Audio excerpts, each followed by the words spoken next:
Hello mga karelasyon, lalo na sa mga kababaihan.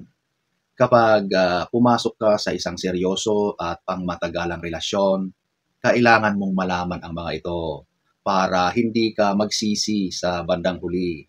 Kasi mayroong mga pagkakataon na kapag kayo pa ay nagliligawan, nasa dating stage, hindi mo pa nakikita ang tunay na kaugalian ng lalaki. At ang mga ito ay lumalabas na lang kapag kayo na ay magkasama. So ladies, kung nakaka-relate ka at kung gusto mong maiwasan ang mga ito, panoorin mo ito.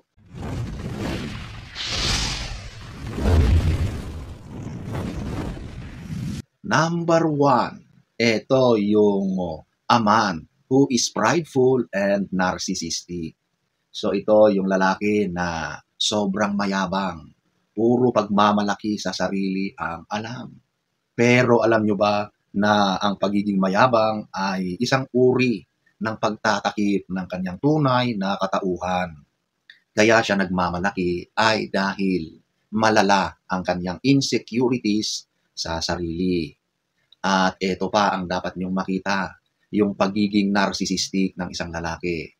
Ito yung personality ng tao na laging tama, ayaw makinig sa iba, binabaliktad ang mga sitwasyon para sila ang magmukhang tama, magaling sa paningin ng ibang tao.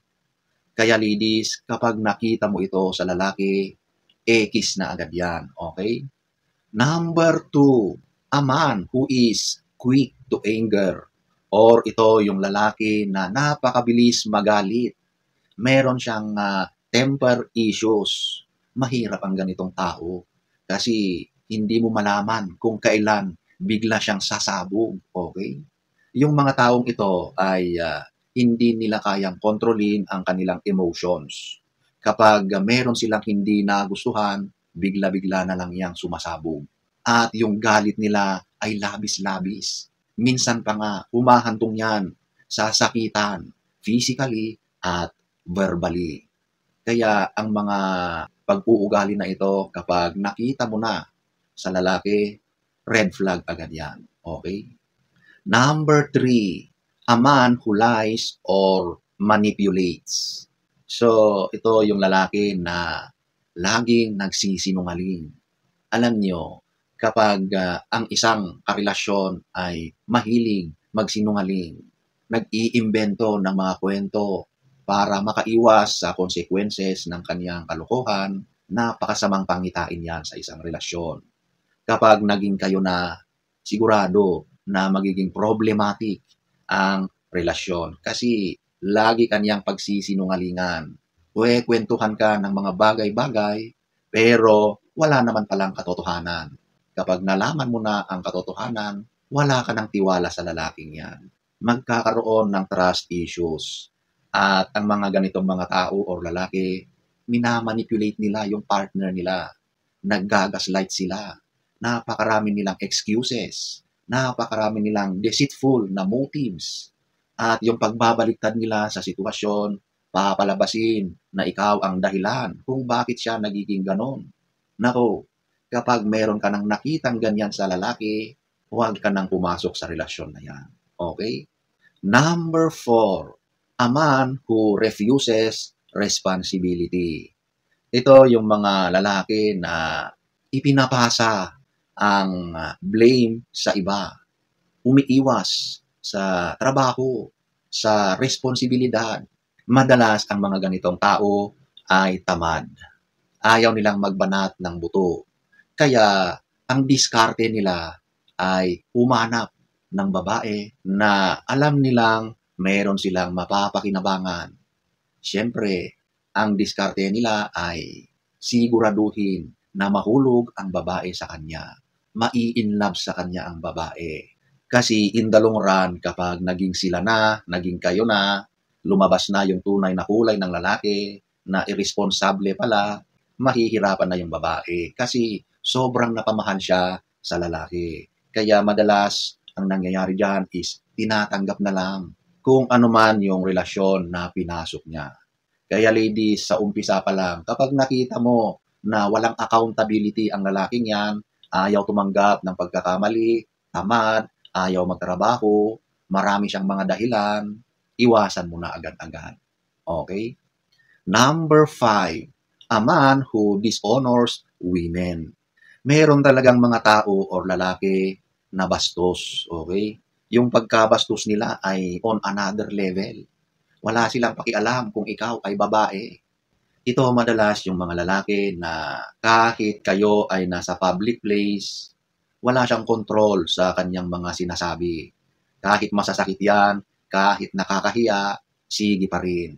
Wala siyang kahihiyan, wala siyang manners.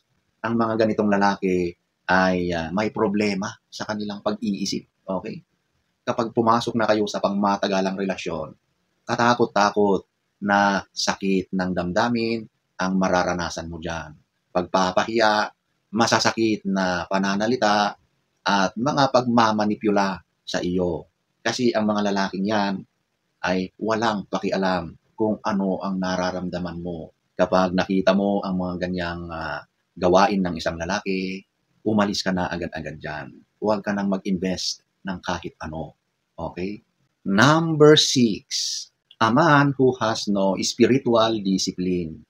So ito yung lalaki na walang paniniwala sa aspetong spiritual. Although may mga tao na hindi pala simba, pero ang pamumuhay nila ay naka-align doon sa mabuti, okay? At mayroon din namang mga tao na halos nakikita mo na regular na pumupunta sa simbahan, pero kabaliktaran naman ang asal at ugali nila. Pero sa isang relasyon, kapag nakita mo na ang isang lalaki ay hindi naniniwala sa spiritual na aspeto ng buhay, mahirap yan maging kasama. Magkakaroon kayo ng problema dyan kasi magkaiba kayo ng paniniwala sa aspeto na yan.